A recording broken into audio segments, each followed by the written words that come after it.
what are some reasons why someone went from managing the property themselves to going over to a property manager? Yeah. So I usually try to ask the following things. I ask them if I can increase your cash flow, decrease your headaches of self-management, and then decrease your maintenance costs. If we can hit all three of those things, would you want to learn more about MJA property management and how we can help you? And usually by asking those three things, it uncovers a lot of things. For example, increasing your cash flow.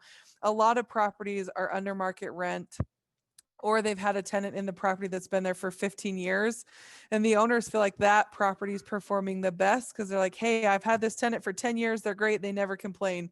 But guess what? It's $300 or $400 under market value, and it has tons of deferred maintenance, and it's the biggest turn that they have to do once the tenant moves out. So just because it's rented and it's been rented for a long time doesn't mean that it's performing how it should be. So that's one thing to really consider. And then asking the question of decreasing your headaches of self-management, I always bring up where were they when they got their first after hours emergency call, and kind of build some emotion into that and see, if they were on a vacation with their family and they got that call that a toilet was flooding or a water heater was going out.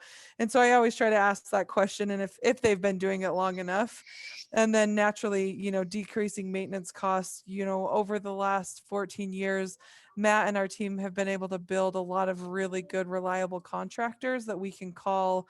We always have 3 of them on hand, 3 for each trade, and we ask them to refresh their pricing with us every year to try to keep our numbers really low. And in turn, we can offer that to other people.